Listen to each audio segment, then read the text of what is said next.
What is pseudoscience? That is the question. That is the big, simple, whatever question you want to call it. I just wanted to see reactions, Nice, okay? That's why I did nice, this. nice. Now I will give the introduction. This is a simple question we all should be asking today, which has some very big answers. And especially in today's age, full of WhatsApp forwards and, all these sadhus and amazing internet babas going around and preaching things which have no basis in logic or science. I feel like this is a very important question to ask right now. And welcome to ELI10, where we ask small questions which have some big answers. And today, to give us some big answers, I would call him a rationalist, but he calls himself a science communicator, which I think is a very simplistic way to put it, what he does. Um, Please welcome Pranav Radhakrishnan. Hi, Pranav. Hello. He Hi. runs a Hi. very popular YouTube channel called Science is Dope. And he, I think, likes to take pangas with all these very popular sadhu type people, and their followers just keep harassing him and bashing him from time to time. And he thrives on it, right, Pranav? Um so it's okay, maybe I used to, but today I wouldn't say I like to do it. I don't be provocative for the sake of being provocative. I end up provoking people. That's something I can't help really, but I Yeah. try not, I actually go out of my way these days. I didn't back then, like maybe a year back, but these days when I make new video, I go out of my way to try and be um kind of non-provocative. Not, Hmm. I don't want to attack the people who disagree with me with my videos. So yeah, so I wouldn't say I like indulging in their hate, Yeah. but But it at one happens to time you maybe, what to yeah. do. It happens to you what to do, right? It's the nature of the internet. And let me introduce our union leader of spectators today. This is my colleague Pragati. Hi, Pragati. Hi, I am super Now excited to she's be here. a Yes, Pragati, there was a reason why we chose you. A, because Nikhil wanted you on this, but also the second reason is I like stalked your profile, etc. a little bit before, and I found out that you're a solo backpacker, right? I Yes, that is true. I That have is true, done like which yeah. makes you a generally curious person, which makes you someone who is perfect for this topic, which is what is pseudoscience? Wouldn't you Um, agree? I would, but actually, it's for a different reason that you probably don't know this Tell topic, and I me, thought that's why you picked me. tell me. Um, so my parents, oh my god, I can't believe this. My parents actually changed my name when I was Okay, 15 years old okay. after my 10th grade board exams because of numerology. And it is Oh, something that to this day, a decade later, I am still like, I am so annoyed with. So they changed the spelling of my name. No one knows this. On all my social media, it has like the original spelling. But on all government documents, passports, like my degrees, my employment contract, it's all the official spelling, which is the numerology spelling. And I oh hate wow. it. What is the difference between the two? Tell me. So the name is Pragati, and you would spell it Yeah. as Pragati, and they Yeah. removed the A after the G, so it's So it's Prakti. Pragati. But oh my, Pragati. it just oh my god, it annoys the shit out of me when people say it.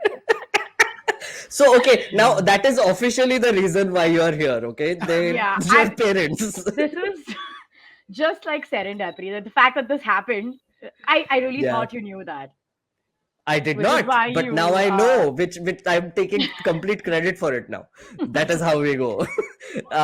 Okay, so one thing, Pranav, you didn't know Pragati was coming. Pragati No. didn't know that Pranav was coming, right? But and there is a reason why I chose this particular question, because you do a lot of pseudoscience debunking on your YouTube channel. Mhm. Also, you have put the word in your Twitter bio also, so perfect candidate also. So Mm. I was thinking, before we get to that actual question, can we talk about what is science? Yeah, sure. Yeah. So very. Wait, you're asking me, right? Okay. Yes, yes, go on. So very broadly, I'll make it as simple as possible. Science is just us trying to figure out what's happening in the universe. Hmm. What is all this, all these things that I can see and experience? How do I make sense of all these things? So science is just a quest for that. But in the process, we discovered that there are so many things about the universe that we need all these different fields in science, all these different classifications. And so science ended up being this huge thing over time. But essentially, very basic terms, it's just us trying to understand the universe. Okay, fair enough. Yeah. Pragati, did you like science in school? I actually loved science in school. Um, Biology and So, chemistry, I think, mostly. oh yeah, biology and chemistry, yes. And What would you say science is? yes, I think I kind of agree with what Pranav said. It's a way to make sense of the universe, but also to kind of give it provides guidelines on it provides guidelines for a way to, I think, make sense of the universe essentially. Hmm. um Hmm. but I think it's also the thing that separates it from pseudoscience or anything else would be the fact that um it's it's backed by research, it's backed by facts, which is what kind of makes it universal. Hmm. If you if because it's backed by actual research, it can be accepted by nearly everyone. It's hard to Hmm. refute it, and it provides just a general sense of, I don't know, like how society should work, how things should generally function, and it kind of takes away doubt Hmm. in in That a is world where actually so many. a very interesting way to put it, because I feel like science, of course, is a just a general body of work which helps us understand what the universe around us is, as Pranav put it, right? But there is a big element of doubt there, which I think you rightly pointed out, where I feel like if you don't ask enough questions, you will never achieve any sort of knowledge. And what science is asking like one question after the other, after the other, after the other, collecting a body of knowledge and then making sense of what you are questioning. I feel like that is the way I would describe it. Pranav, anything Yeah. else to add? Yeah, I had one thing to add. So, to Hmm. what Pragati said, she said research and facts, right? Hmm. I would use one single word to cover all of this, and I think it's the best word. Science is based on evidence, evidence over everything else. Hmm. So, Hmm. the thing is, anything else, like anything pseudoscientific or any of your belief systems or anything else, like you can talk about religions or maybe some spiritual ideas or even alternative medicines, they based on ideas that have no evidence backing them. Hmm. So that's why they're pseudoscience. That's the main reason why they're I would, pseudoscience. that's why I wanted to come here, because I was trying to think of what pseudoscience really Mhm. is defined as, right? And of course I saw your video, and in your Mm. video you have described it as things that seem scientific but are demonstrably false, Yeah. right? I Essentially wouldn't I say feel like, I wouldn't say demonstrably false. I don't know if that's the definition I gave, but I would say they seem scientific but are based in no science or very little science. That's what I meant. perhaps, yeah, I might Yeah. have paraphrased it based on Okay. memory, but Yeah. essentially the idea there is that they seem scientific, Mm. things seem scientific, right? Because Yeah. so Yeah. there is science and there is not science, right? Yeah. I mean, Yeah. but pseudoscience is somewhere in the weird middle, right? Yeah. It's like the people who are sort of giving you ideas which are Mm. based in pseudoscience. I mean, they don't Mm. give it because they're based in pseudoscience, but they're giving it to you in a way that just sounds convincing, Mm. right? They will bring in like molecular structure of water, and then they would be like, oh, that actually changes and science has proved this, but science is also so confused about it, so I know all the answers. I feel like their all starting point is always science, some Yeah, basics that someone must have heard, right? In Yeah. like basic physics, right? And then they build on it to make it seem like, oh, this is such a great revelation. Mm. Would that be a correct way to put it? Yeah, yeah. A lot of pseudoscience, I wouldn't say all of it, but a lot of it, they try to anchor it onto something scientific to make it Right. seem more valid. So I don't know if I can take names here, Yeah, go but on. there is a very famous. Okay, sure. So Sadhguru, for example, Hmm. he does this a lot. He Hmm. talks about something scientific, like say the structure of the atom. He talks Hmm. about electrons and protons, and then some of it, I wouldn't say all of it, some of it is valid science, Hmm. but from that he extrapolates and goes to an area like, hey, we were saying this all along. 15,000 years ago we had Adi Yogi who said this, blah blah. So that's where you have to recognize that you're stepping into an area that is just some woo. Hmm. That's just some you're just putting some powder in the eyes of whoever's seeing the show. Hmm. Hmm. And they feel validated because now what they believe is in their eyes anchored to something scientific, something Hmm. valid. These are some of the things they use to yeah, validate is the best word, validate Hmm. what they say. But not all of pseudoscience is anchored onto science like that. Like for example, numerology, we talked about that a Yeah. while back. Yeah, numerology is not anchored to anything scientific at all. It's just a bunch of ideas that have zero evidence backing them up. And yeah, people follow these ideas and act accordingly. They base decisions like changing someone's name based on numerology, but based on what effect does it have? Nobody Hmm. knows, but they know that you're supposed to do these things based on what? Where's the evidence? Based on what? And that Pragati, I wanted to ask you this also. You said that when your parents changed your name, you were very annoyed and you continue to be annoyed, right? Where does this annoyance come from? Why are you annoyed? I mean, for one, I was 15 years old, and Yeah. changing someone's name when you're 15 is just gonna cause a lot of bullying and for you to be the butt of the joke in school. A, just that. Hmm. B, I actually really I topped my board exams. Why did you change my name? This is not gonna leave me. Oh. I am already doing well with my original name. But like most importantly, I kind of already knew like there is it's pseudoscience. Like I know you Hmm. can't really explain the term by using the term, but it had no evidence backing it. By removing an A, I wasn't just gonna like become better at I wasn't just gonna become more successful. I wasn't gonna become Hmm. better in life. Obviously I had a more personal reason in terms of like it just showed that, oh, why don't you just like have faith in me to do well? Why do you need to like go around changing my name? So that's also what annoyed me. The fact that it was like part of my identity and you've done it without my consent because I wasn't 18 yet Hmm. also annoyed me. But this numerologist actually went a step further and he was like, the color black is uh, uh, the color black is just like inauspicious to your entire family. So Hmm. don't be around black. We had like black furniture, like flooring or whatever parts of the house were black. My dad got the entire house renovated. He just Whoa. the entire house was renovated. I wasn't Okay. allowed to wear black jeans. That's like a like how do you it's a staple Yeah, item in yeah, your yeah. wardrobe. Also, Um those years are dark. You need to express it. like it's Those years of growing up are dark.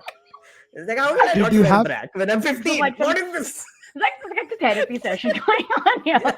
But I remember being so annoyed that I was like, I would tell them every day that when I turn 18, I'm gonna change it all back. I'm gonna because they took me. Did you? No, Did you change it back? no, because then I turned 18 and I realized that just I would have to change all my documentation because they did Oh, that damn work. it.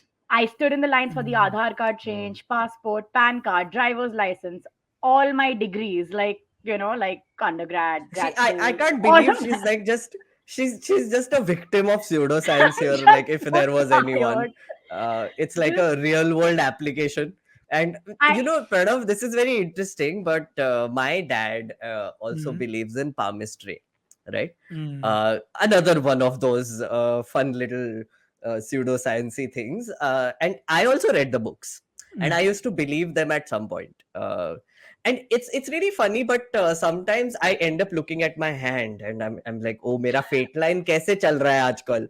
Like I'll just do a check of my current fate right now, right here, right? Routine check. Tell Yeah, routine check. Routine check. I Was do there a too, point where actually. you also believed in a Mm. pseudoscience per se? I used to believe in simple superstitions, simple harmless superstitions. Like, so I grew up in Kerala, and Hmm. in Kerala, there was this belief that there was a particular kind of bird called the myna. And if you see an odd number of mynas, apparently that's bad luck. And an even number of mynas is good luck. Same. So, What? yeah, Yeah, yeah, we also have this superstition. I mean, my yeah. family does, and they would teach me as a child to shut your eyes if there was only one bird, but to like keep it open and stare at it if there were So, two. yeah, that's a thing. So every time I see a myna, I desperately try to look for a second one. The second. Just so things like these. Now, these are all harmless. I And don't that's how think. you became a bird watcher. Yeah. But yeah, harmless. So Go on. yeah. So there was something else very similar, but equally harmless. It's all ideas like these. And I used to be very ritualistic. Like, for Hmm. example, I used to always, take the exact same path, maybe to school or maybe back home, if I'm walking or if I'm going to a particular place, because I believed that gave me some good luck. Oh, something like Hmm. that, some shit like that. But Favorite yeah, underwear type luck. uh, yeah, something like People that. have, Similar, yeah, people similar. are like, oh, today's interview, I will wear my favorite underwear. Wow, Yeah, I was similar. actually gonna say that for the interview, but it's not underwear, it's a shirt. I have a It's a lucky shirt. shirt. Yes, lucky Every shirt. time See, I've there worn it, is, I've got the job. yeah, So or it's like my simple things like, if you're watching a cricket match and Sachin Tendulkar is Mm, playing and you can't get up from the sofa at all, otherwise he'll get out. It's like as if yeah. the billions of people who are watching are all Mm. sitting there collectively, and if one of them gets up, he's out.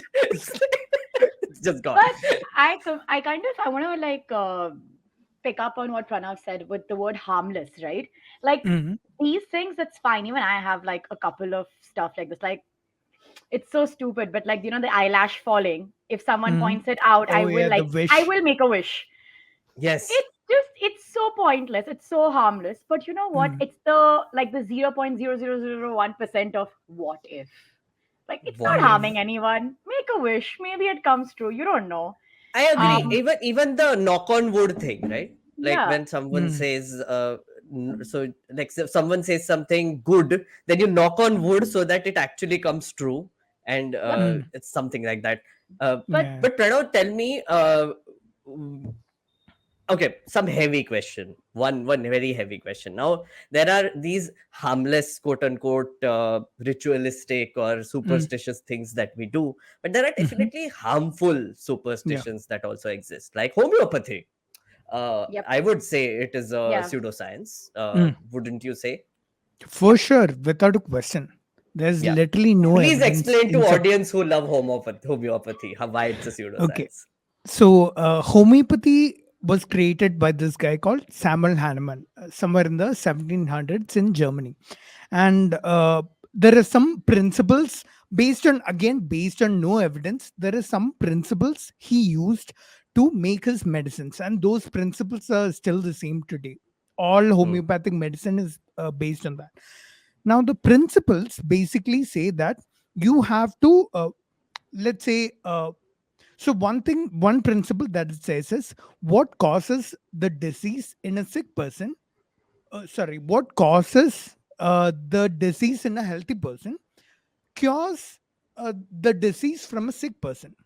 So what they do is Hmm. they take, let's say, something poisonous, something that will hurt you if you drink it. Let's say something like arsenic. It'll probably kill you, Yeah, but yeah. they take that and they dilute it. What they do is they take one part of the solution and they add 99 parts of water in it. Now it's 0.001 times the Hmm. potency. They do that, let's say 30 times. Hmm. That's called a 30C solution. And according to them, apparently that is now a medicine that can cure the symptoms of arsenic poisoning. So That basically, you're saying they've reduced that one part into like Mhm. a divided by 30th, but exponentially Yeah. into Divide by basically 10 raised to nothingness. 30. 10 power 30, not just 30 10 times, power 10 power 30. 30. Yeah. Yeah. Oh, damn. So then it's like this. It's not even a molecule. I mean, it might be a molecule. Exactly. I don't know. Yeah. So It's that's a basically thing. poison kills poison, is what they're saying. But also Yeah. very tiny amounts of Yeah. poison Very kills a lot tiny Dilute. of amounts of poison. poison. What they're saying is that tiny amounts of poison will cure symptoms of toxicity. That's what they're saying. Hmm. And that too, very dilute amounts. Hmm. Now, this 10 raised to 30 amounts of dilution basically removes every single molecule from the original solution. So the final solution you get after so much dilution won't have anything from the original solution, won't even have Hmm. a single molecule. That's Hmm. basic. You learn that that's a concept in chemistry. You learn like it's about mole concept and all. I Hmm. don't want to go into that, Yeah. Yeah. but yeah. So these principles that the medicine is based on, they were devised at a time when we didn't understand molecules, when we didn't understand chemistry, when we didn't understand that so much dilution of a solution will yield in something that Hmm. doesn't have a single molecule. We didn't know all Hmm. that. So you can't really blame Hahnemann for what he came up with, but you have to blame the people who still do the exact same things despite knowing that, something This like that doesn't would, work. yeah, despite knowing that it doesn't It's work. fascinating where how the homeopathy industry actually functions. I Mm, remember as a kid, my mom used to have this doctor who was like super popular as a homeopathic doctor, right? There were lines outside his clinic, and I feel like every small town has one of these Yep. homeopathic clinics where mm, there are lines outside. There will be a tapri जहाँ पे ऐसे line में bench लगे हुए हैं, like a snaking bench, and there would, at a time there would be like 100 patients, and they would mm, give like 5 minutes to each of them. So they, mm, I remember this very starkly. I went inside, the doctor was there. He's like, "Arey, isko, he has a fever, he has a whatever." And then he would like, okay, he will do like some basic checks, and then he would write a prescription, and then on the side there was a pharmacy which he runs, and they would give you sugar pills, which is, I call them sugar pills because they are sugar pills. And just those sugar pills you take, and you're like, yes, I'm great, right? Later in my life, when I started reading about the placebo effect, I was like, but ये तो control trial हो रहा है. Like, I mean, it's essentially like this mass placebo experiment happening on us. That's what it sounds like now, right? mm. So I was very shook by how many people still believed it. My family has definitely a lot of people who believe in homeopathy. Pragati, do you have people in your family as well? This is so funny because my mom also really believes in homeopathy. So as a child, we used to go to this super famous homeopath in Bombay. And I mean, okay, sure, I would go and have the sugar pills. I was a baby. But then Hmm. again, as I grew up, I started reading about the placebo, and I found out about the placebo effect. And one day I felt sick, and my mom was like, okay, let's go to the doctor. Let's go to the same homeopath. And I was like, Mom, do you know there's actually, it's actually a placebo. We need to go to a real doctor. And my mom just said, Oh, I think you've studied a little too much now. Just shut up. We didn't send you to school to back answer. But And it's very fascinating. So if you are giving them, this is one question that I wanted to ask Pranav also, right? You speak a lot about confirmation bias. Will come to that, but I want to know from you, as a person who debunks a lot of pseudoscience, um, what is the kind of reaction that you get? Like Pragati's mom reacts like, "Oh, tu Mm. thoda zyada hi pad liya tune. How dare you question our belief system?" But the second kind of reaction might be just hostile, right? What kind of reactions do you get when you do this? Are you talking about reactions from my parents? From From my everyone, family? like from your family So, and also from online friendly trolls. same. my My parents, they can't do anything. So Hmm. I make my own decisions. I'm not dependent on anything from them, not financially, not any, like they can't really influence my choices. So I do what I see fit. And Hmm. let's say regarding medicines, that makes me sound like a monster, but yeah, regarding medicines that I put in my body, I make the decision what what I want to use Hmm. for whatever sickness or condition that I have. But so that's regarding my parents. Regarding friends or trolls or commenters, whatever, under my videos, um it's a very mixed sort of reaction. Some people clearly agree with me, they understand what I say, and they concur with the points I make. But the ones who are already biased in favor of homeopathy, they might, you know, they might find one point that I missed out in the whole video, and they might point that out and say, "Ha, you're wrong. You didn't include this. Yes. You didn't talk about Yeah. this." Yes. So basically, they're like so biased in favor of homeopathy, and this applies to nearly every belief, Hmm. not just Hmm. homeopathy. They're so biased in favor of their belief that when someone talks against it, they want to find once every other point they said might be valid, but that one point that might be flawed in some way, or maybe incomplete in some way, or maybe the person didn't choose the right words. They'll use that one point to invalidate everything else that they've said. So that those are the kinds of reactions I see in the I think this comments. is a good point to get into confirmation bias, because you have touched upon it already without actually Yeah, using the term. So yeah. for the listeners, this is what is called a confirmation bias. I will just read out the definition of it: the tendency to process information by looking for or interpreting information that is consistent with one's existing beliefs.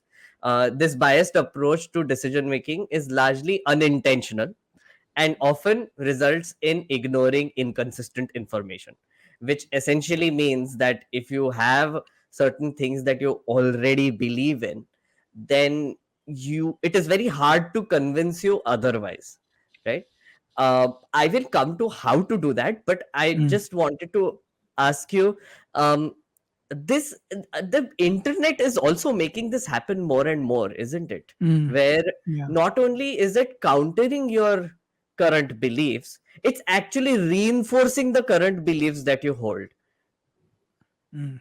So, yeah, the internet does tend to form echo chambers. Echo chambers are like groups of people who tend to believe the same thing. So, whatever you say, whatever beliefs you have, you hear it echoed back to you. Those are Hmm. called echo chambers. So, the internet does tend to form communities of people with similar beliefs, and those tend to become echo chambers. And yeah, that tends to amplify. Communities that have all these flawed beliefs. Hmm. And when you do hear someone from outside your echo chamber, you tend to you're so used to the things being said in your echo chamber that when you do hear someone from outside, what they're saying seems so so against your own intuition that um, you wanna you don't believe anything they say. You don't believe the final point that they're making, because in your eyes everything they've said is flawed. And in Hmm. that attempt to point out how flawed your arguments are, they do what I said earlier. They try to find that one small thing they can use against everything else Hmm. you've said. So like yeah. like Pragati also pointed out, right, when she said to her mom that you know boss, ye placebo hai, what are you doing to me, etc. She immediately was like, tum thoda zyada padhe ho. Like, Mm. like, how are you questioning me? Pragati, have you found a way to convince your mom that homeopathy is pseudoscience? I mean, I just stopped. I just rebelled because I was like a child. I was like, Yeah. no, I'm not gonna take these sugar pills. You have to take me to a doctor. I'm just gonna continue like having a fever. I just won't take it. And then they just kind of gave in. But do they still But believe in numerology and homeopathy so, both? I mean, like now my parents kind of believe it, like they still believe in it. My dad definitely does. In like astrology, numerology, like you name it. The difference now is that they don't impose it on me. So I'm like, okay, like it's more of like I'm just gonna like respect your beliefs now. I don't have to follow it, but if it's bringing you peace, if it's bringing you solace, because I think that that's what happens with pseudoscience, and I think which is why people like. Okay, let's take the example of homeopathy since we Hmm. were speaking about it. I have a friend who, and a bunch of people, right, who will basically have like a condition that's actually incurable. Hmm. Um, there are enough like medical conditions like this, and then she went to the homeopath out of desperation. She's tried everything now, nothing's working. She has this like condition, and she goes to the homeopath. They give her these sugar pills or whatever, and like 3 months later she's telling that she's actually feeling better. Like she truly believes that. And I'm like, this is so clearly such a strong placebo effect. But I mean, we know that there have been enough studies, there's enough research done to show just how strong the placebo effect can also be. Hmm. Hmm. um so even if like homeopathy, like what like in general is pretty harmful, because there are like, especially for using it for conditions that actually have real cures and medicines, maybe for stuff that like doesn't have a cure, and if it's somehow bringing you some kind of peace, some kind of solace. Even this also extends to like horoscopes and stuff, right? Like the people could be going through like a I was really bad just going to, time, yeah. like a really bad time, and then someone says, hey, wear this stone on your, like wear this ring or whatever. It's gonna do Yeah. nothing to you honestly, other than maybe give you like the strength or the courage or the hope to like continue moving forward and getting out of that Mm. time, because you truly believe that it's working. This is where I Hmm. guess all the, like the new like manifestation and like I power of I am positive going to come to that. thinking. Pragati, we So have a lot to talk about in that direction. But before we do that, I have to take a small break here. After I come back, I have collected some very fun statements, pseudoscience statements from mostly Pranav's videos only, which I want to throw back at him.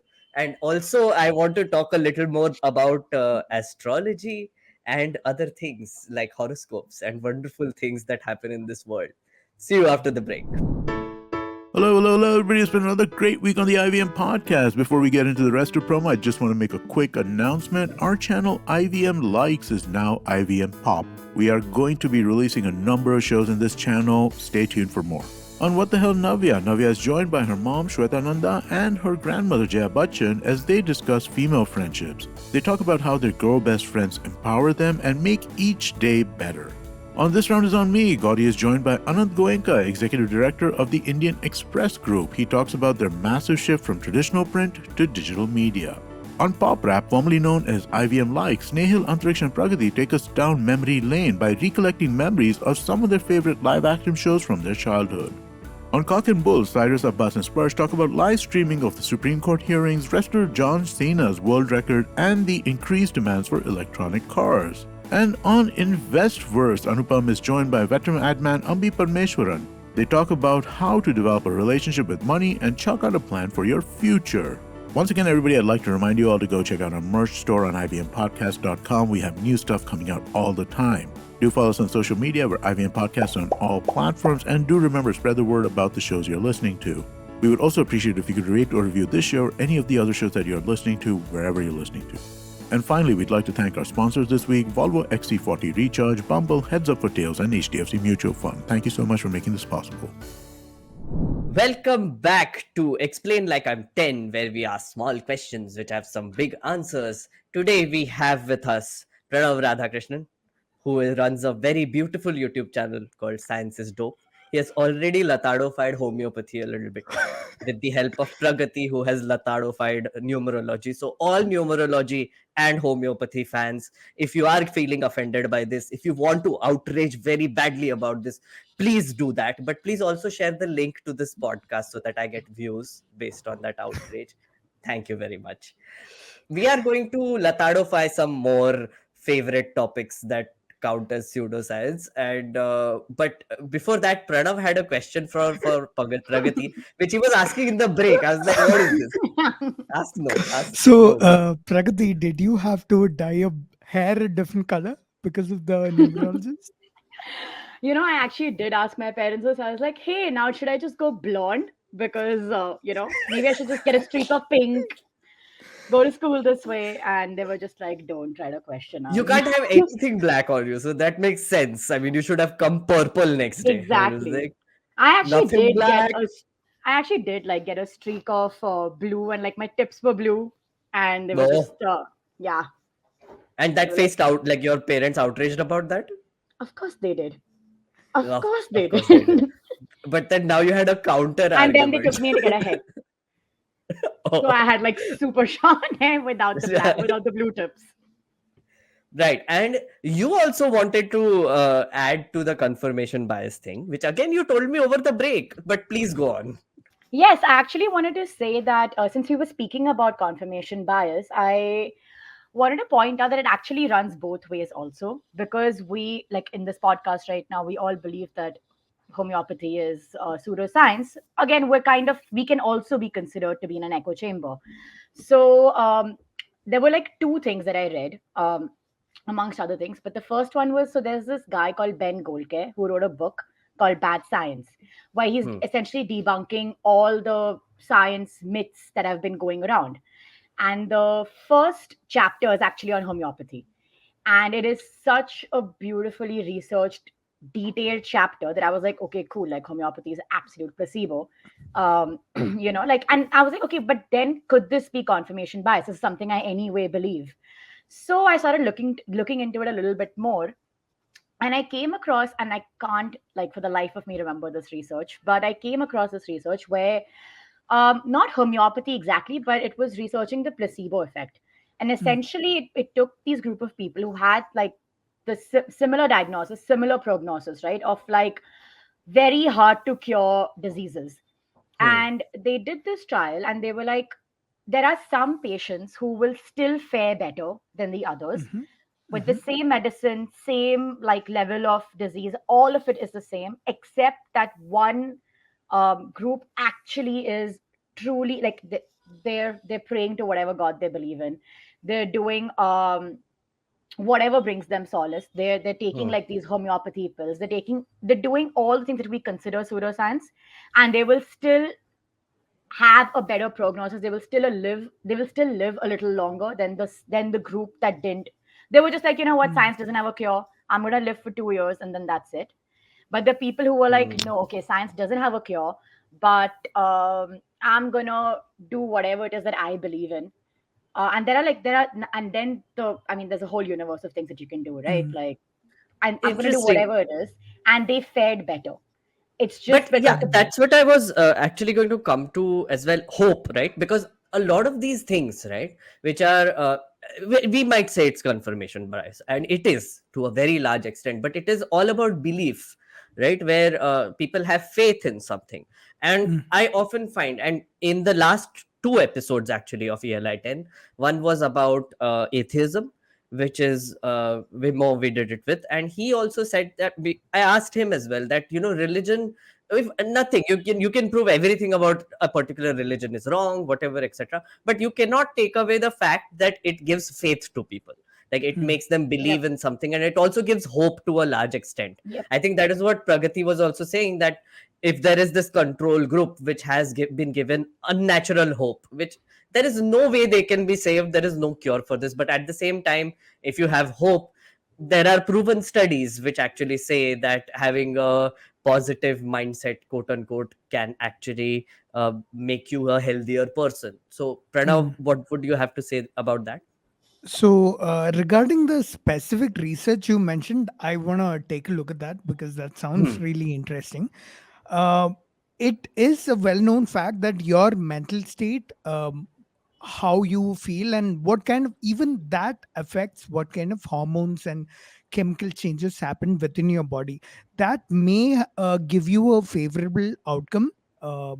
Let's say if you have certain conditions, but almost always those are things like, let's say, temporary relief from pain or discomfort. Let's say you go to a faith healer, and your faith in your god helps you.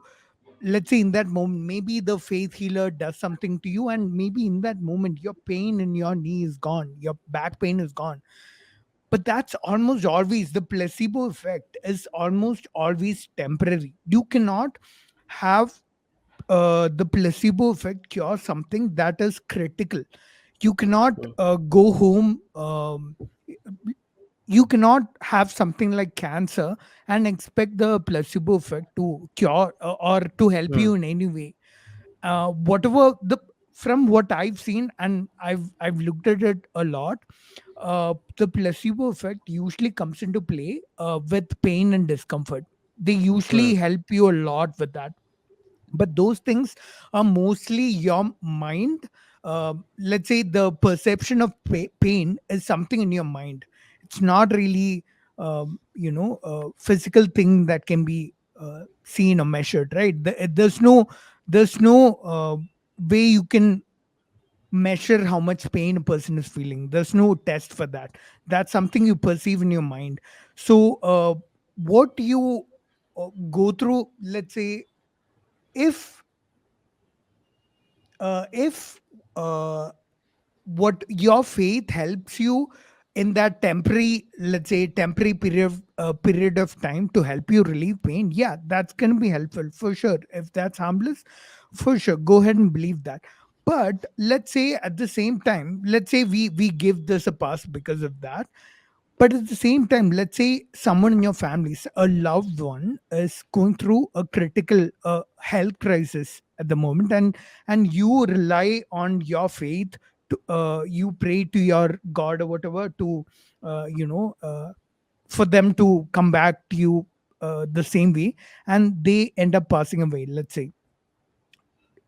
How, I mean, isn't it, can you give a pass to faith based on that? So if you give a pass based on the first thing, Hmm. shouldn't you also give a pass based on the second thing? Shouldn't you also accept faith?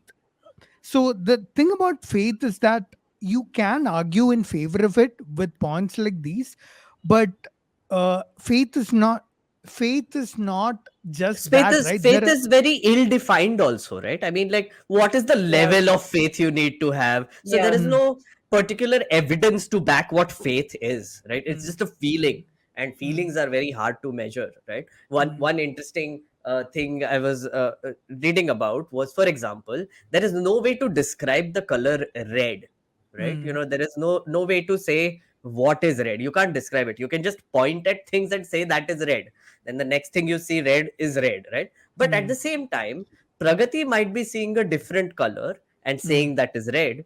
I'm seeing a different color and saying that is red, right? Yeah. uh, there is no way for us to compare unless we like exchange eyes. I don't know how we do it, or see through each Exchange other's eyes or brains. whatever. Yeah, but Yeah. faith is something like that, which is my understanding of faith versus all of our understanding of faith can be completely different. So it might work for someone because their understanding of faith releases different kind of hormones or whatever, but I Mm. mean, that's up to them. uh, I was thinking about what are the pseudo scientific things that I do on a daily basis. I looked at this very hard, and I found an example right on my table. Okay, so I'm going to show you. This is called Hawaban Horde. Okay, How, if you what can is see it? it, What it's is called it? Hawaban Horde. Okay. Okay, uh, this when I was a kid in Nagpur, there was this goli wala, like those chatpat goli, like you get, like like hajmola type things and whatever, whatever. So this is one of those, right? So they used to come, and my grandmother used to take them, and they go, oh, many health benefits this has. It has like suntha, ajwain, kala Hmm. namak, all that stuff, right? Tasted great.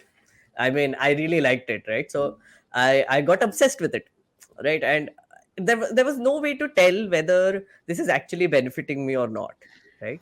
But my Uh, grandmother convinced me that it is great for your digestion. This it is is. great for uh, yeah, I actually completely disagree with you. This is not pseudoscience. I ajwain and all, like kala, like the pepper, and like it helps absorption with turmeric. They, like, it actually does help digestion. There have I been like am I am of scores the of opinion. studies. No, I am of the opinion that Ayurveda has a lot of power to it and remedy to A it. But hundred I want percent. to hear a counterpoint. I believe in it. I I'm believe in it admitting it. completely. I believe in. We have an Ayurvedic doctor also. We have done everything. We homeopathy, Ayurveda, yoga, all sorts of things we have done. But and one of them was Ayurveda, right? We have this doctor who my mom again believes in with like she believes in every doctor except allopathy essentially. So Same. yeah, like Same. same. So she would go there with like whatever ailment, and he would give like these पुड़ी बांध के देते हैं like like डब्बे में से powder निकाल के पुड़ी बांध के देते हैं Yep. and then you have to have it 3 times a day Yep. with something Yep. else and it cures you. So please, Pranav, Ayurveda, is it pseudoscience or is it not? So, yeah, it is definitely pseudoscience. Ayurveda is Okay. pseudoscience, but it's wait. Let me finish. Let me Okay, finish. Yeah, okay, yeah, okay. तेरा Sorry, my bad. confirmation So, bias थोड़ा control कर. My bad, so, my Yeah, bad. go, Please go so ahead. go. when you say that it doesn't work and it's pseudoscience, those need not be the same thing. It can Hmm. still be pseudoscience. It can help you feel relieved. It can Sure. have medical effects. The reason I call it pseudoscience is because it's not based on science. It's not based on evidence. It's not based on research. It's not based on trials. It's what it is based on is trial and error and experience of a few people. Now those can be flawed. For example, uh, let's say you always have this one thing, and let's say that cured you, uh, but you're not taking into account everything else that you had. Maybe it's something else you had that cured you, but you're attributing your relief to this medication. Hmm. Or for example, let's say it helped you, but the exact same thing may not help someone else. Sure. That can always happen. So what medical trials do is there are a few things like these, because of which the effectiveness of the medicine can't really be uh, uh, understood all that well.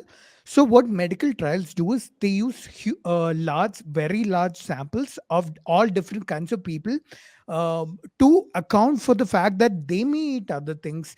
Hmm. They may For example, one person might eat something else, but someone else in the same group might not eat that same thing.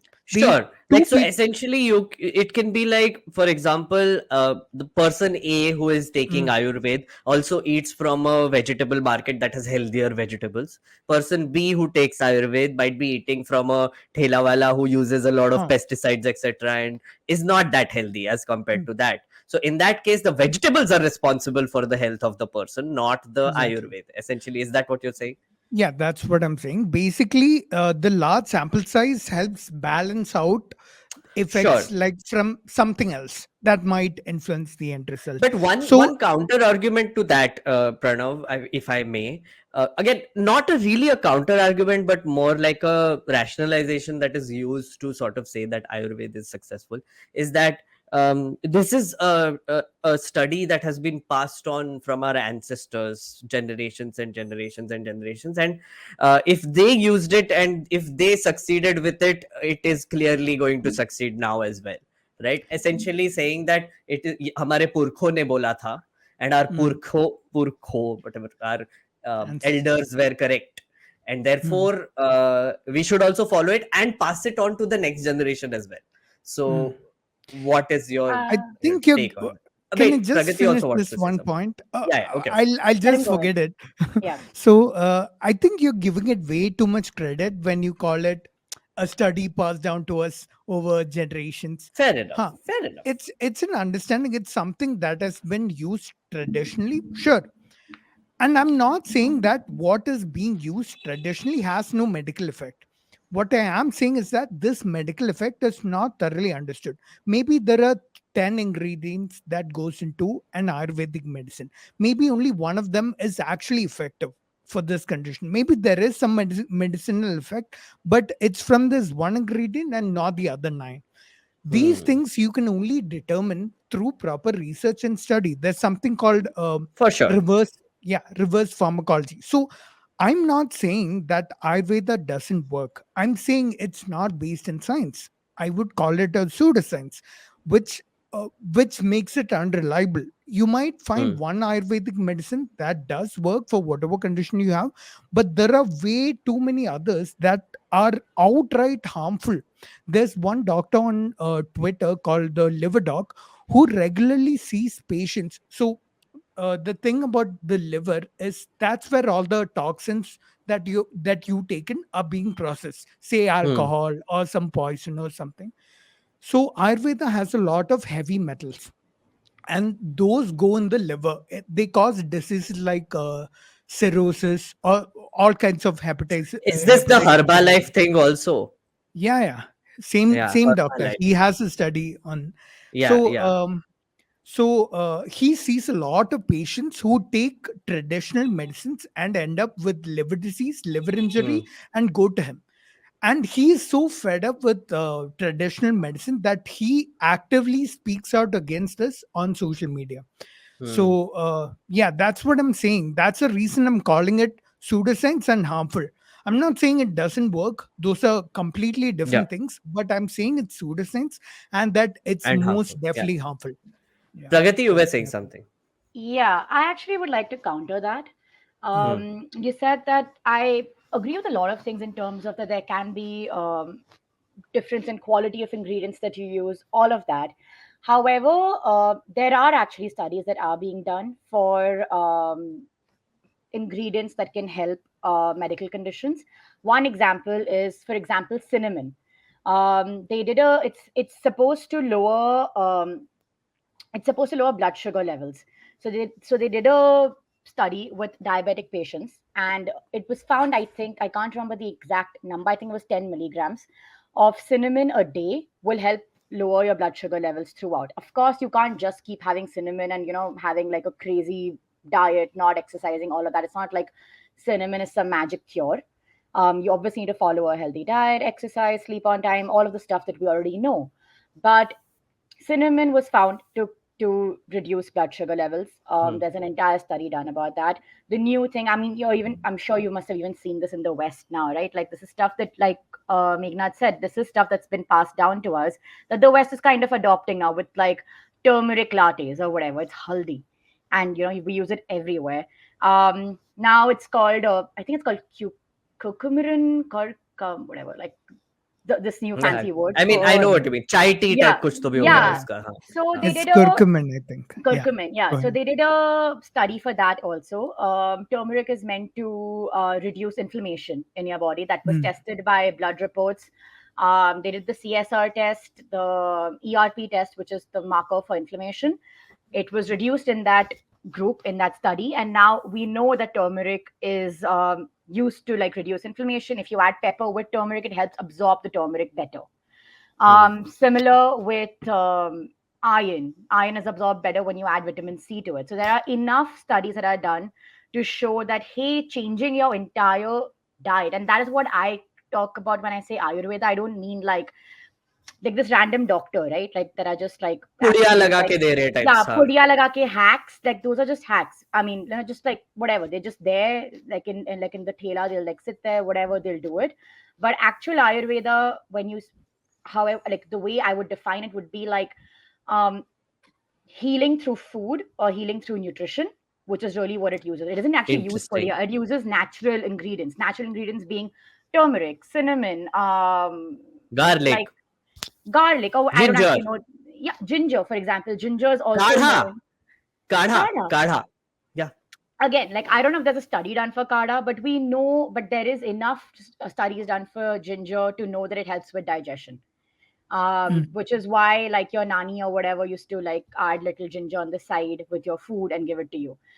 mm, So This when is stuff that was known to us from like our it's grandparents or whatever, but now it is being adopted. hmm. Same similar to yoga, like all the benefits of yoga. We've always told to do yoga and stuff. Now there are like now they're just like, oh wait, let's like do a study for this. Let's actually westernize this, and now let's bring this out to the world. Um, which is why I'm trying to say like there this are is enough. this is actually Yeah. a classic. I think you said it in a better way, but this is a classic argument that Sadhguru also uses very often, mm, which is that whenever something comes from the West, it is science, and whenever something comes from the East, it is superstition.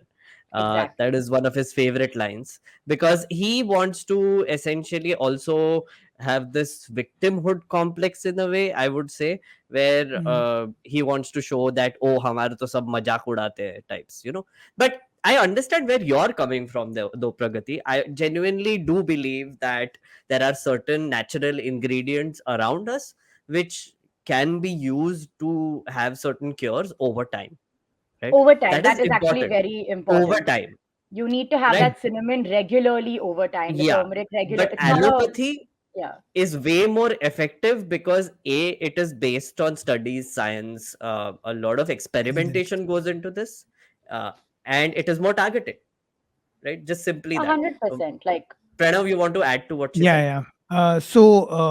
See what you said. You talked about certain ingredients that have been studied and have effects, and uh, you defined Ayurveda as, let's say, taking these natural ingredients. I'm not sure everyone sees Ayurveda as that.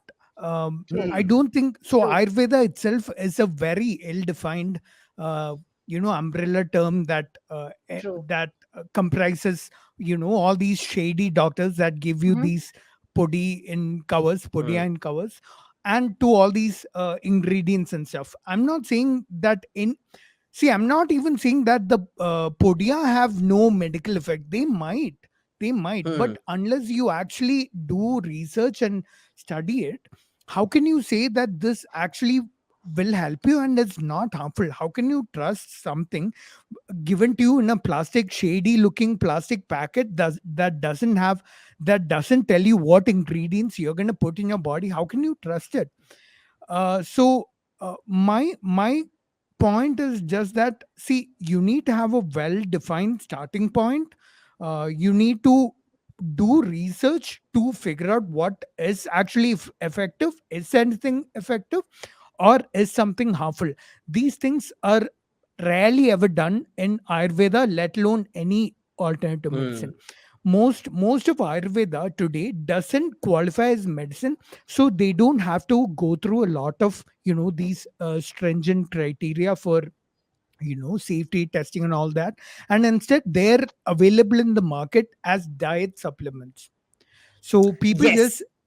yeah, people Uh, consider them Fab as India has medicine. a line of Ayurvedic diet supplements, Yeah. etc. now, like Mm, packaged very mm. well, and stress relief, tulsi relief, stress relief, whatever, whatever. Again, they're just pills. And Pranav, funnily enough, so I got a few of those. Because they're like, whatever, stress relief bola hai, to mere ko bahut stress hai, to main le lega types. And the logic there, though, is that. This has ingredients that are just look very normal, like I Mm. use them in cooking mostly, right? But they're just like putting it in this like tiny little thing and giving it to me at once, right? There is nothing harmful in this.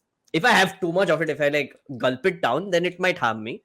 But like 2 3 a day or after a meal or whatever, it will not actively harm me, is the argument that is used there.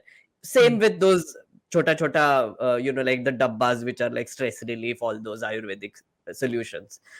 Um, so if it's not actively harming me, what's your problem, right? So That is, I'm I not being, don't. I'm being Yeah, yeah, cheeky. Sorry. yeah. You're being the devil's advocate. Yes.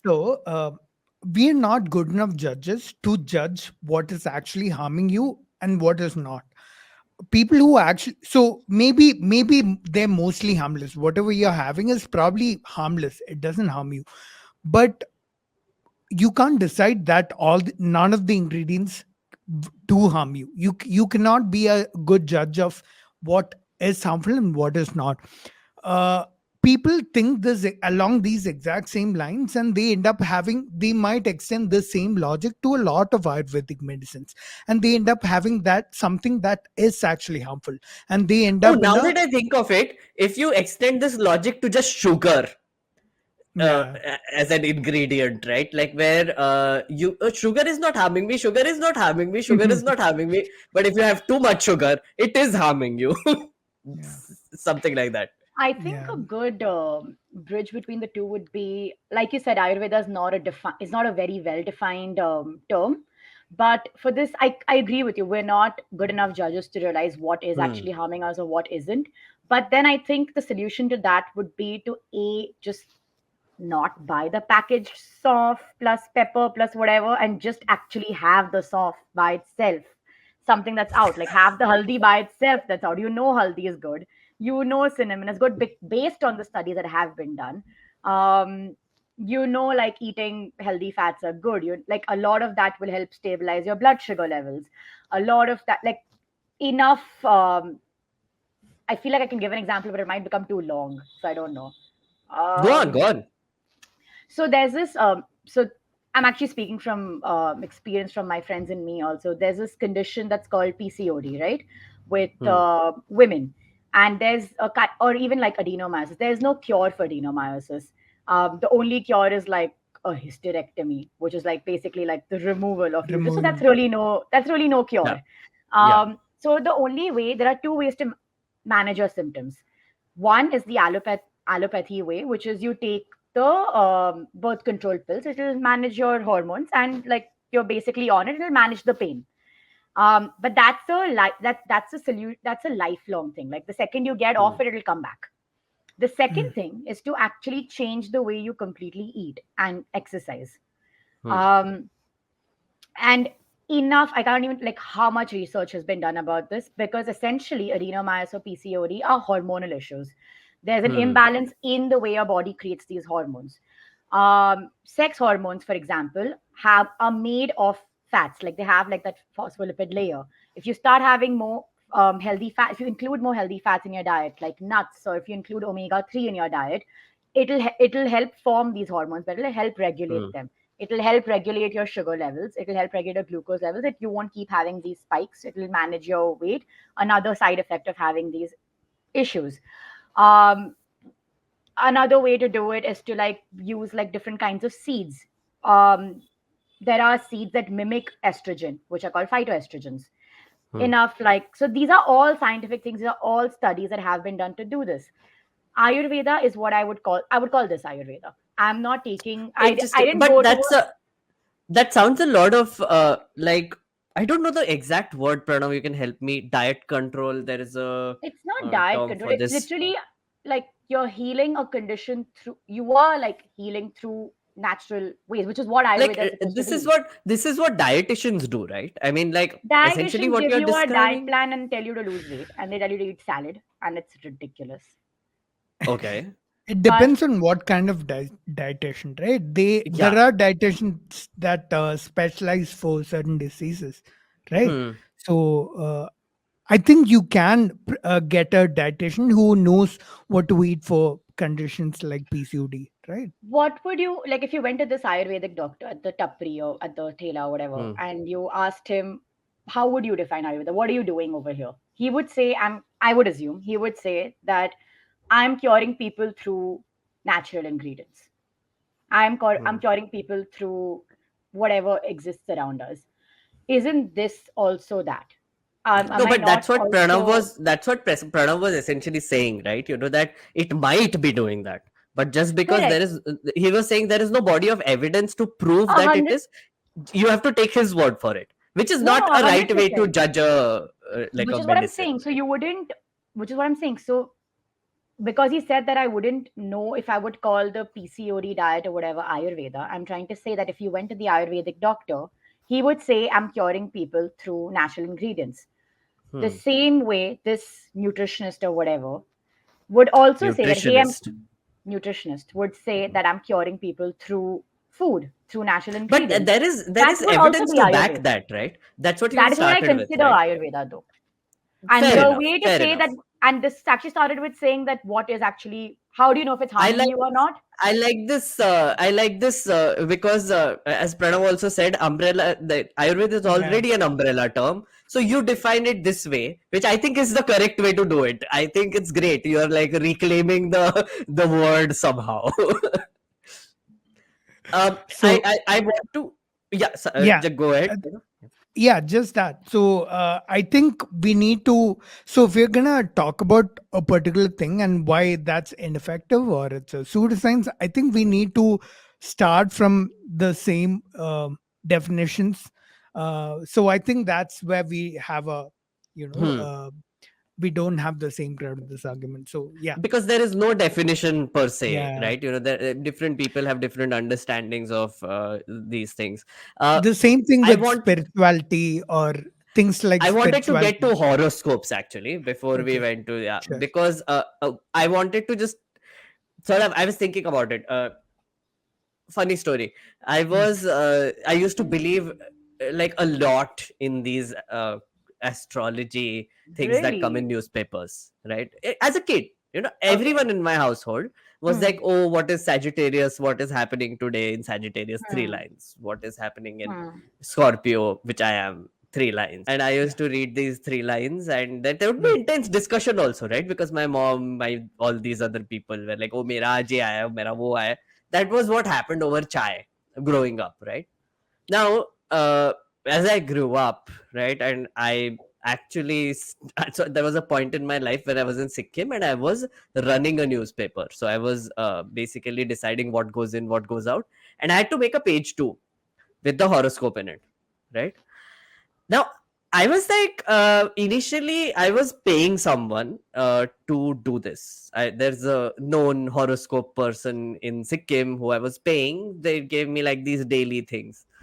2 months later, I realized that he's used the same sentence like 3 weeks ago. Then he used this same sentence like 4 weeks ago. And he's just mixing, matching the same sentences and sending it mm. back to me. So I'm like, why am I paying this guy? I can do it myself, right? So I just took all the columns that he had, I scrambled the sentences, and I put it in the Oh my newspaper every God. day, right? And it was insane because It that is the worked, right? point where I realized that for literally my entire childhood, I was Mm. dependent on someone like me for like this intense discussion and this nuttiness that I was doing, right? I Mm. just heard the glass shatter somewhere for everyone listening over here who reads the horoscopes. This was just fun. But it's I still read horoscopes, guys. Mm. I'm admitting this. I still read horoscopes every month. कोई कोई तो कहीं तो जाके मैं पढ़ लेता हूँ कि what is happening this month. Where Mm. does this come from, Pranav? What is this So, random belief that is in my head that I can't get rid of? so those sentences which you mixed and matched, they're called Barnum statements. They're general statements that make you feel like they apply to you. They're very specific to you. Like for example, you might read a horoscope and it might say you are very ambitious. You feel like people around you don't understand you. You wanna you have a close relative who is disappointed in you, whose approval you seek, things like these kind of apply Which to is true for everyone. everyone, Yeah, essentially, you're saying. exactly. But when you read it, you really feel like those things apply to you. Yeah. So uh, so what I've done, this was an old video. I don't think it's on YouTube anymore. What I did was I said that, hey, this is the horoscope for some Pisces or something, and I read it out. And I'm sorry if you feel like that applies to you. That's actually the horoscope for Scorpio. And if you feel like it applies to you, so that's what I was trying to show, that these statements in the horoscopes, they are general statements that feel very specific to you. They're called Barnum Hmm. statements. So that's the trick horoscopes employ. They try to, and the thing is, confirmation bias also works with this. You believe that something that this says is going to happen to you, so you keep looking for such similar events, maybe even Hmm. slightly similar events that you'll immediately associate with what was said in the horoscope. So, and This that is the same confirms your thing. belief. Yeah. This is the same thing that Pragati was also saying about this manifestation business, right? Hmm. Pragati, like, do you believe in this whole horoscope plus manifestation sort of business? So there's actually a name to this phenomena. There was an Law of economist attraction. Please don't bring in law of not attraction. law Are of you going to bring in law of attraction. attraction? Go No, on. please. there was so this. I think it was done. I think it was coined by some economist a while ago, and I think you must have heard of it. It's either called the red Honda effect or like the yellow umbrella effect.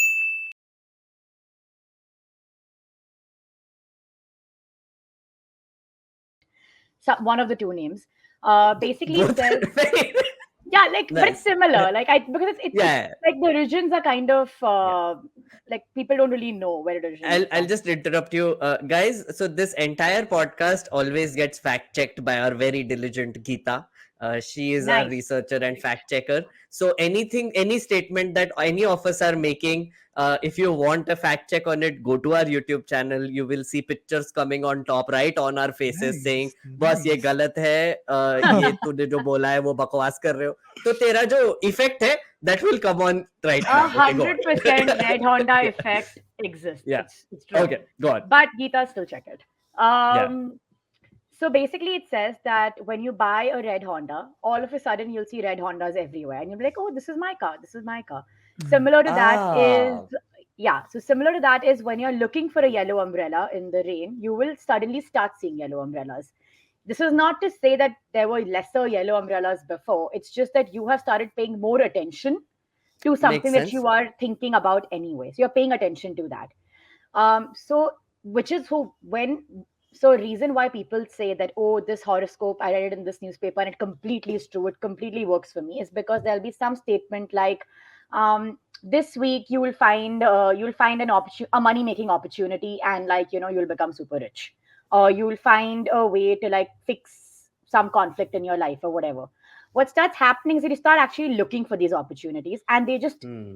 because you're looking for it, you are paying attention to these opportunities, and they So start unconsciously, appearing you're saying unconscious. unconsciously you do it.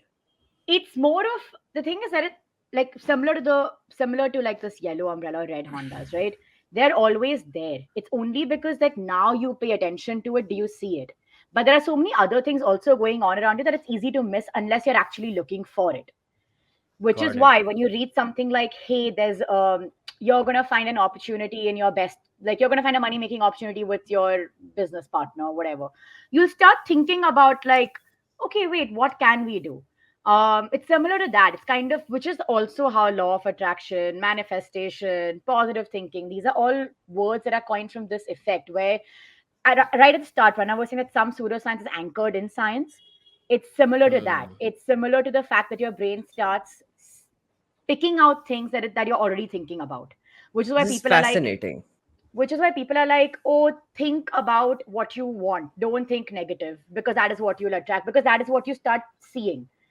If you see like, hey, I really want to, I don't know, like I really want No, I get it. So essentially, yeah, it's like for example, if I write in my newspaper, whatever it was, that oh, the if you eat green chutney today, it will be great for you. And if you're eating green chutney on that day and then something great happened to you, then I was correct, right? Or not is it? Or not do I say particularly, like, because oh, this oh is wait, I think it's different. I get it. So it's basically like, as you said, the red Honda, right? So right. if I say that oh, today black cats are going to cross my path, right? So You I'll will look see more around and black see cats. more black cats Yeah, than I usually do, right. because now I'm looking out for black cats. Exactly. Is Mm. So that you are, is that what it's it is? yes, Yeah. it's very similar. Similar to the superstition Pranav spoke about earlier, the minor birds. I've thought about it now. Maybe it's just it's something that's come back to me after from like I haven't thought about it since my Interesting. childhood. But it came up today. There's a good chance that I may just see the minor birds in the evening and then I'll call it, oh, isn't this a coincidence? When in reality the minor birds were already probably there. I just didn't pay attention to it because it wasn't in my Interesting. mind. Pranav, what do you Mm. have to say about that? I think this may have some truth to it. I've never thought about it in detail before this. And also, very similar. So, I don't think this is the universe trying to Yeah. bring things that you're asking it for, Yeah. which is what the law of attraction says. But if we actually talk about it in terms of, hey, you tend to see these things more if you think about them more, that would be a more reasonable claim to make than saying something like, hey, the universe provides you A with hundred percent. things. Yeah. Yeah. And there's a similar thing, like when building habits, let's say when you're trying to be more productive, and you tell yourself, okay, I want to grow and become this. I want my company to grow to this level where it makes this much volume of sales. When you keep telling yourself that, you're reinforcing that idea to your subconscious, and maybe you'll end up behaving in ways, you will end up making decisions that lead you there. This Yep. is not this is not, however, the universe or anything around you helping you achieve that goal of yours. This is you yourself Hmm. acting Yep. in Hmm. ways, and telling your subconscious these things that make you act in ways that Yep. help you get there. Yeah, that makes sense. That's a Exactly. more reasonable claim to make than I saying. think it's very, guys, I used to believe in the law of attraction. I got this book called The Secret when Yeah, it the came secret. out. Of course you did. And I thought about this a lot because for a good 2 to 3 years, I believed in it and I actively did what it told me to do. Mm. Where I was thinking positively, I was happy all the time. I was thinking about, I was visualizing the house in the mountains that I want, and I was thinking happy thoughts so that it actually gets attracted to me. All of the same stuff. I realized something about it now, that I sort of started believing in it because I have nothing else to believe in. Academically garbage. Life was not going very well. College may I was not clearing my CA, all of that. So I was in a very bad place in life. So this law of attraction slash secret just happened.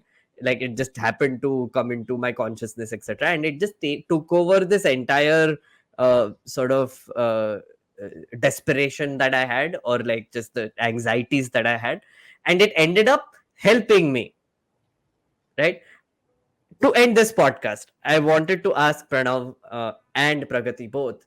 There are motivational speakers, there are sadhus, there are babas, there are even politicians, there are coronal makers, there are Ayurveda people, there are homeopathy people, there are people who write The Secret and talk about the law of attraction.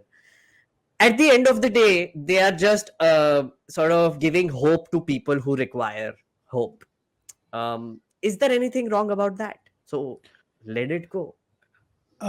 So yeah, I'll go first. So what I feel is wrong about that is that people find way too much validation or validity in these ideas, that when they have with them a method that actually works, that's an actual solution to your problem, an actual cure to your disease, they might delay seeking medical help by going for these alternative medicines. So Hmm. those, in those ways, it can be harmful, like Sure. delaying. Yeah, yeah. Agreed. Like There I should might have be gone to a therapist, for fuck's sake. I should have gone to a therapist. I know instead that you. now. Not like I shouldn't have gone to like secret and manifesting. I should have gone to a therapist. Go on. Yeah. And also see, alternative medicines, see, you're calling it allopathy. By the way, I want to correct the use of a term. Okay. So Yeah. allopathy is something that was in existence only in the 1800s. It's the heroic medicine of back then. Today, we call it modern medicine, but the term allopathy is popular in India. It's it doesn't exist anymore. Right. Interesting. Allopathy doesn't exist anymore, but people still call it allopathy. I don't know why.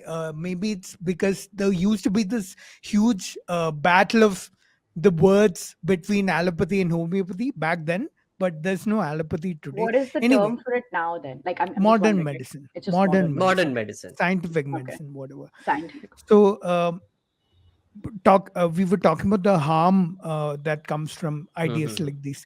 Hmm. So I we have people like Amitabh Bachchan or Akshay Kumar who promote ideas like, say, homeopathy, or the Ayush ministry, or Ayush say ministry. something like the Chavana Prash. Or So like the Bolo Zuban Kesari is also an idea that they promote, which is also bad. Yeah, go on. Yeah.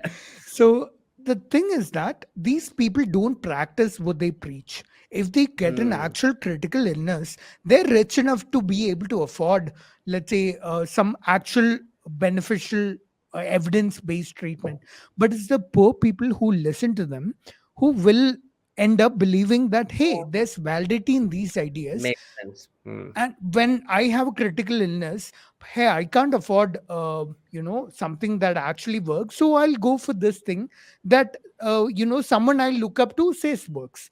So things like these are harms of these. Hmm. If you ask me, hey, is it wrong to give someone hope? Of course not. But what else are you doing in the process of giving someone hope? Those are things Oh, that can be harmful. that's fascinating. That's actually a great way to put it. Go on, Pragati. You wanted to add something? I actually I kind of agree with Pranav. For by and large, I actually do agree in terms of, like, if you're going to be using homeopathy or anything for actually for like a life threatening illness, especially an illness that actually has a cure, that actually has a solution, and this new term modern medicine that I learned right now, um, it would be much more beneficial to go towards that. However, like in times, like for example, the pain situation, right? Like when you know that there is no cure, when you know that you whatever have, like, I don't know, 2 years to live or anything really, or like you have it, you're not going to die, but it's like an incurable thing, you're just in a lot of pain.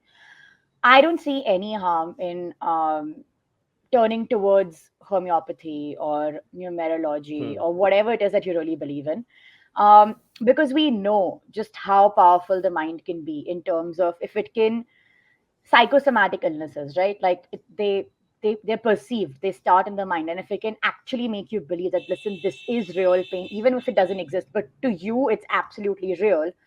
It could work the other way also. If your mind believes that, listen, this medicine is helping me, it's reducing my pain, maybe to you it's actually reducing the pain. Like you said, there's Hmm. no test for pain, it's a feeling.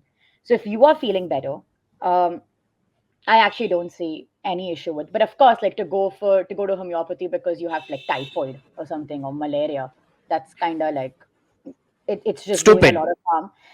Yeah. It's also irresponsible, right? Like, um, it is always going to be the uneducated or the people who aren't that well versed with science that will actually fall prey to this.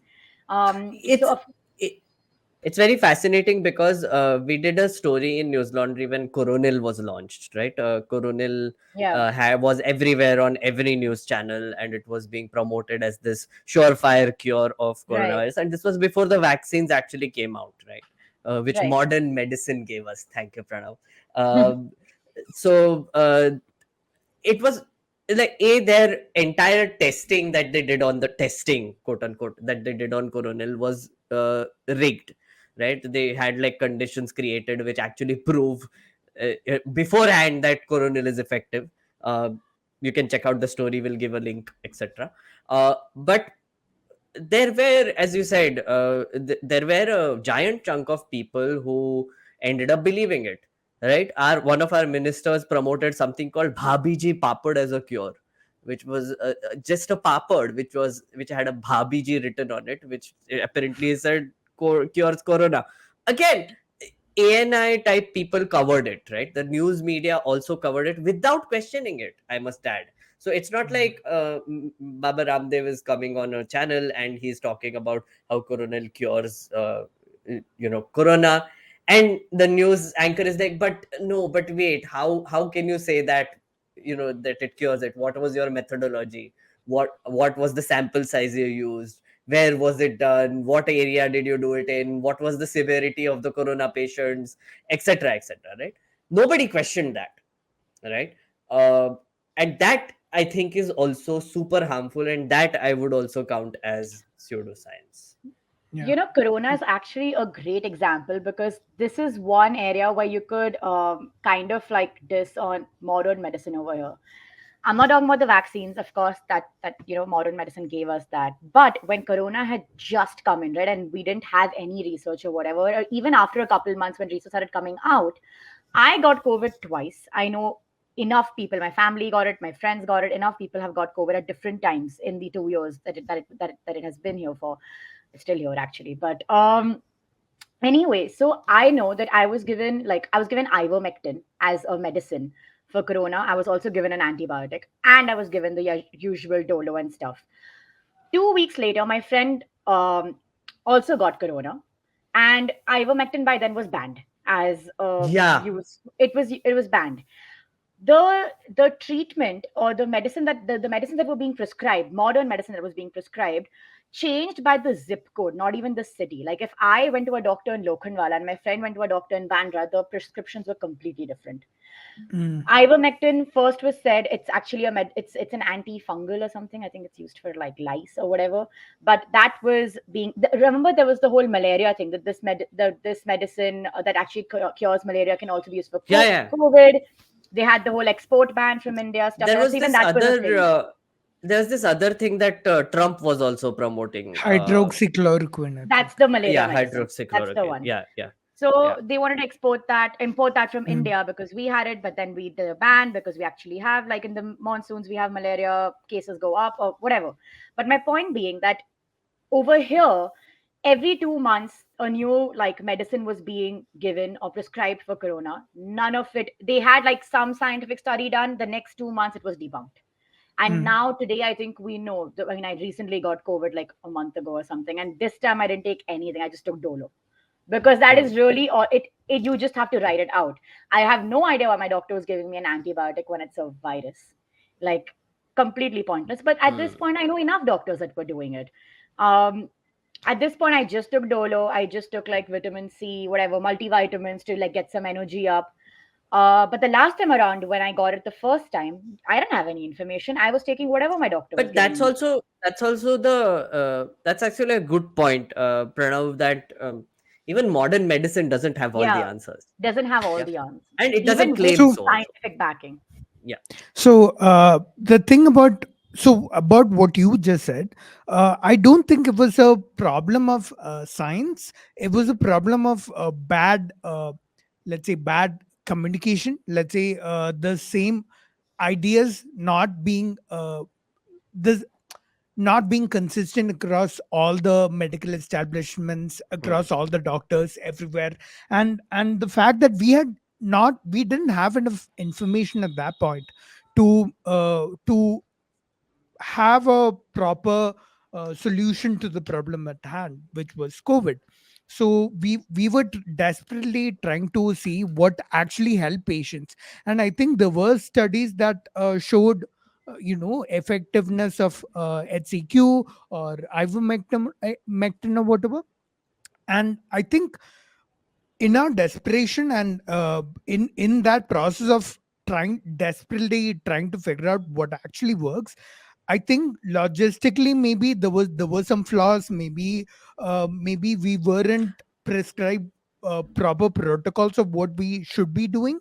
But in the end, all this got fixed when we got the vaccine. I think there was Yeah, yeah, yeah, absolutely. overwhelming, 100. No, but consensus I regarding that. actually had a conversation with a doctor during the pandemic about this. Like we got them on a podcast that I used to do, and I asked them the same question, right? Because it happened to me and my partner as well, where we went to different doctors and they ended up giving us different medicines, right? And we were very confused about, what do we do? And then we were calling other doctors and they were telling us something else. Yeah, So, but one thing that the doctor there said that you only trust the person you are going to who has actually physically checked you, because he's giving you a symptomatic treatment, Mm. right? If you have a fever, if you have a cough, if you have like different kinds of symptoms were showing up in different ways in different people.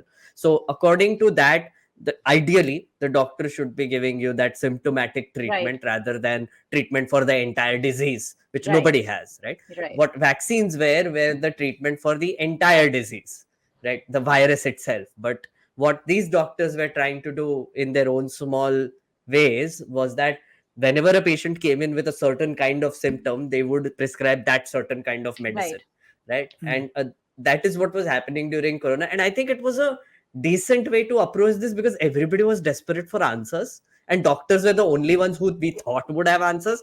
They didn't either. So yeah. I mean, even similar to like, so when I was prescribed ivermectin, eventually, when I found out that it was actually like completely banned 2 weeks later, I went on, Mhm. I did a Google search. All I typed was ivermectin COVID-19. These were the keywords. And the first page, the first study said ivermectin ban, there is no significant improvement in patients. The next one said, oh, ivermectin is a great use. Both were scientific Yeah. studies. There was one by the Mm. WHO. Like, it was and there was conflicting evidence, conflicting studies everywhere. So, I mean, I'm not trying to say that modern medicine is just, it doesn't have the answers. I'm trying to say that in situations, in new situations, even with scientific studies, it changes pretty fast. No, And one thing I want to add here, and I think this goes to science overall, not just modern medicine, but science overall. And this is a statement that our friend also uses many times.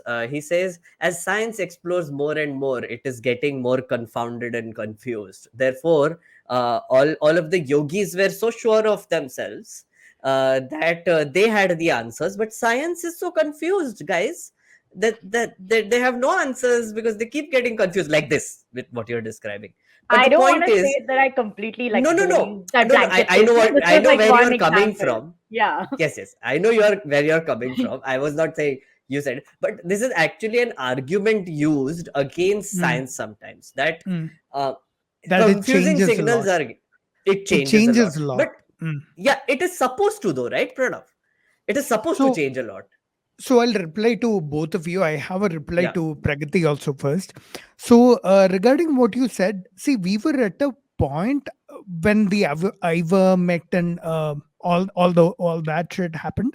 We were at a point when we had very little information about what the disease was, how it can be tackled, whether it actually needs a cure at all, or whether it'll resolve by itself. All these things were something we still were trying to figure out. And at that point, I guess what you uh, what you saw as very scientific sources may not have been scientific. They may just have been flawed studies done on a small sample of people, and maybe there was some effectiveness of ivermectin on just those people. So Hmm. I don't know exactly what you're talking about unless I see the actual studies.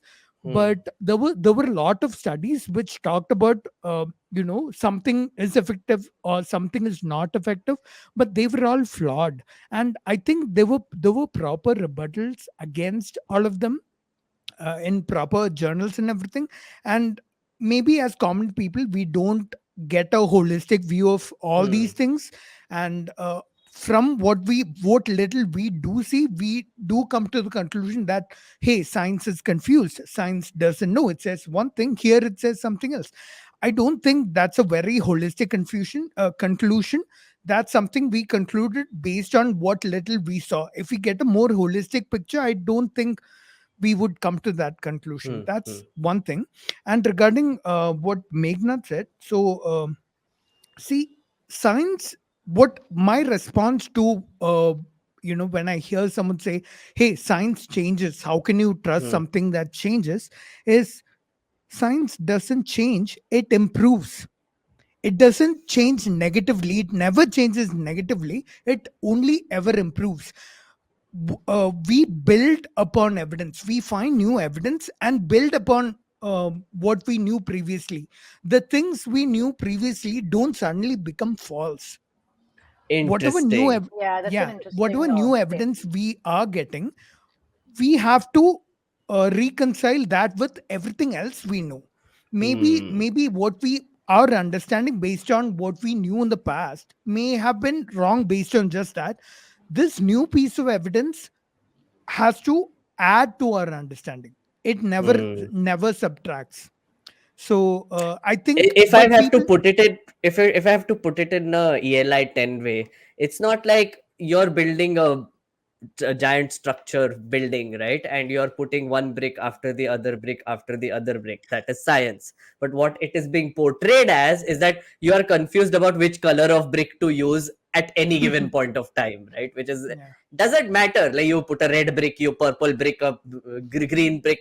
If it looks pretty, if it's forming a picture, and if it's going up and building a structure, then yeah, that's what you have. Yeah. Yeah. Interesting analogy. I always give interesting analogies because this is explained like I'm 10. And this is where we So come to the end of the podcast. Thank you so much, Pranav. I hope you had a great time. Yeah, we did. I did. I can speak Yeah. for myself. Yeah, you only. I'm not saying We whether did. I I had had a an great time amazing or time. Pragati. No, about Pragati. Yeah. Yeah. No, of Pragati, course. did you have a great time? It was I really enjoyed my first podcast episode ever. Are This amazing. was great. Pragati, I hope this makes you more confident so that next time you come with more, like, like, I will today take the case and then I put a governor in front of you, then I'll see what happens. But thank you Hmm. so much, Pragati, for coming on ELI10. And thank you so Thank much, you so Pranav. much. Please follow Pranav's YouTube channel, Science is Dope. It is actually a very dope channel. I have to give a big shout out to his channel and his videos because I obsessively watch them. Pranav, thank you so much for doing Thank what you. you do. Right? Thank you. Thank you. Anything else you want to plug and anything that Pragati wants to plug? No, maybe actually a podcast episode that I recently heard, which Yeah, would go be on. similar to this, what we were discussing, whether it's the universe, whether it's like horoscope, Hmm. whether it's like your brain. It's called "Why Do We Find So Much Meaning in Coincidences?" and it's in the podcast "No Stupid Questions." No And it's stupid by questions. the Yeah. people who did Yeah. like Freakonomics and stuff, and it's a Economics. really, really good. It's related to what we spoke about, so I think you should Fun have a fact, listen. No Stupid Questions was the inspiration for this podcast, No also, way, Pragati. really? Yes. Thank you very Hmm. much, No Stupid Questions. But Pranav, anything else to plug? No, nothing else. Just follow my YouTube. If you want my Instagram and Twitter also, it's all Science is Dope everywhere. Science is Dope underscore on those platforms. Just search Science is Dope, you'll get me. Yeah. And yeah, I had something to add to what Sure. Pragati said a while back. Okay. So I thought, so we can end the podcast here, but if you find this useful, you could Go use on, go this on, go on, go on, somewhere. go on, go Yeah. on. Go on. So Pragati was saying, hey, confirmation bias kind of applies both ways, right? So if we believe one thing, and let's say, or if we say that those people they all believe this because they confirm their belief, or they are victims of confirmation bias, aren't we victims of confirmation bias? Aren't we believing something? Yeah. Yeah. Because yeah. So so my answer to that would be, this is like a he said she said problem. If he says one thing and she says something else, who do you believe? How do you know what to believe? The answer to that would be, you figure out where the evidence lies, because the evidence never lies. Hmm. So you figure out, so your beliefs, what you do believe is, if it's not based on just plain beliefs and confirming your beliefs, if it's based on something that's actually true about the world, if it's based on evidence, then your belief is more likely to be right. I'm not Hmm. saying it is right, it's more likely to be right. Most people, when you have people on both sides of belief, there's a very clear side that is on the side of evidence, and that's a side you should go with if you want to be more likely to be right. That's what I would say. Yeah. I would That's a also, great way. yeah, I would just, No, Pragati, we are really out of time. I'm really oh, sorry. I'm going to get you on again. But that's thank all you right. so much, guys, for joining in. This is the end of the podcast. Thank you for watching Explain Like I'm 10. Follow us on YouTube if you aren't already. We have video podcasts going up there. If you are an audio nerd, we are available on all sorts of audio platforms. Follow us and subscribe to us there. And keep listening to Explain Like I'm 10. See you in the next episode. Bye bye.